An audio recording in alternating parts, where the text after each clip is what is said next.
నిన్నే డిస్కస్ చేసుకున్నాం, గుర్తుందా? వినేష్ ఫోగట్ ఎంట్రీతో హర్యానాలో పొలిటికల్ కుస్తీ స్టార్ట్ అవుతుందని మనం ఎక్స్పెక్ట్ చేసినట్టు జరుగుతుంది. వినేష్ ఫోగట్పై బీజేపీ అస్త్రశస్త్రాలను సంధించడం మొదలుపెట్టింది. ఇందుకు క్విక్ రియాక్షన్ రావడానికి కారణాలు ఏంటి? హర్యానా పాలిటిక్స్లో ఏం జరగబోతోంది? ప్రస్తుతం జరగబోయే అసెంబ్లీ ఎన్నికల్లో నిత్యం చర్చ జరిగేది కాశ్మీర్ ఎలక్షన్స్ గురించి అనుకున్నాం. బట్ ఇప్పుడు అంతకు మించి హాట్ పాలిటిక్స్ జరుగుతున్నాయి హర్యానాలో. ఇక్కడ రోజు రోజుకు పాలిటిక్స్ హీట్ ఎక్కుతున్నాయి.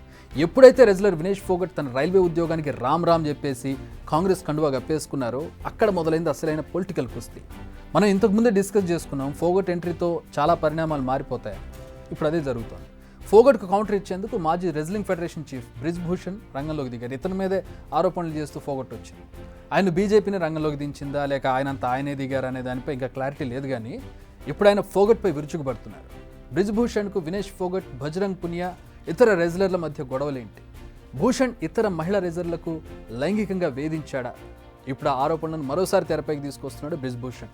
చూసారా, ఇదంతా ఫోగట్ పొలిటికల్ ఎజెండా. అభంశుభం తెలియని నాపై తప్పుడు ఆరోపణలు చేసిన ఫోగట్, ఆమెతో ఆరోపణలు చేయించింది కాంగ్రెస్ పార్టీ. ఇదంతా కుట్రలో భాగం, అందుకే ఆమె కాంగ్రెస్ పార్టీలోకి వచ్చింది అని బ్రిజ్ భూషణ్ చెప్తున్నాడు. దేశవ్యాప్తంగా సింపతి సాధించుకుని ఇప్పుడు పొలిటికల్ ఎంట్రీ ఇస్తోంది అనేది బ్రిజ్ భూషణ్ ఆరోపణ. అంతేకాదు, ఇలా ప్రజలను మోసం చేయాలని చూసింది కాబట్టి ఆ దేవుడు ఒలింపిక్ మెడల్ దక్కకుండా చేశాడంటూ ఆ మెడల్ మీద కూడా సంచలన వ్యాఖ్యలు చేస్తున్నాడు బ్రిజ్ భూషణ్. అంతేకాదు, ఇప్పుడు ఈ ఆరోపణలను హర్యానా పాలిటిక్స్ కూడా లింక్ చేశారు బ్రిజ్ భూషణ్.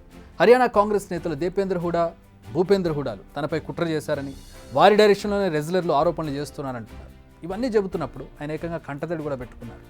ఈ తప్పుడు ఆరోపణల కారణంగా బీజేపీ తనను దూరం పెట్టిందని, పార్టీ తనకు సెకండ్ ఛాన్స్ కూడా ఇవ్వలేదంటున్నారు ఆయన. సో హర్యానాలో రాజకీయం రంజుగా మారిందని మనకు అర్థమవుతుంది. ఇదే కాదు, ఇక ముందు మరింత ముదరనుంది రాజకీయ వివాదం. నిన్న కాంగ్రెస్లో జాయిన్ అవుతూనే బీజేపీపై సంచలన ఆరోపణలు చేసింది ఫోగట్. దేశంలో ఆడపిల్లలకు భద్రత లేదని, దానికి బీజేపీ విధానాలే కారణం అంటుందని, ముఖ్యంగా స్పోర్ట్స్లోకి వచ్చే మహిళలకు రక్షణ కరువైందని చెబుతుంది ఫోగట్. ఇప్పటి వరకు ఇచ్చిన మద్దతుని ఇకపై కూడా కొనసాగించాలని చెబుతుంది. సో ఆమె పోటీ చేయడం కన్ఫర్మ్, కాంగ్రెస్ టికెట్ ఇవ్వడం కన్ఫర్మ్. అందుకే ఆమెపై ఇప్పుడు విమర్శల దాడి పెరుగుతోంది. అందుకోసం బ్రిజ్ భూషణ్ రంగంలోకి దింపింది, పక్కా వ్యూహంగా దీన్ని అమలు చేస్తోంది.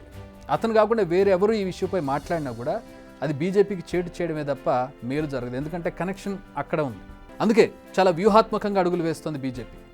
మరోవైపు కాంగ్రెస్ కూడా చాలా పక్కాగా అడుగులు వేస్తోంది. ఫోగట్ను బరిలోకి దింపుతూనే బజరంగ్ పునియాకు మాత్రం వెంటనే పార్టీ పదవిని కట్టబెట్టింది. All India Kisan Congress Working చైర్మన్గా నియమించింది. ఇది వెంటనే అమల్లోకి వస్తోందని కూడా ప్రకటించింది. అయితే హర్యానా ఎన్నికల బరిలోకి దిగేందుకు ఫోగట్పై మాత్రమే ఆధారపడకుండా ఆప్ను కూడా నమ్ముకుంటోంది. కాంగ్రెస్, ఆమ్ ఆద్మీ పార్టీ కలిసి ఎన్నికల బరిలో దిగాలని నిర్ణయించినట్టుగా చర్చ నడుస్తోంది. ప్రస్తుతం ఎవరైనా సీట్లలో బరిలోకి దిగాలనే విషయంపై ఇంకా చర్చ జరుగుతుంది. ఇంకా ఫైనల్ కాలేదు.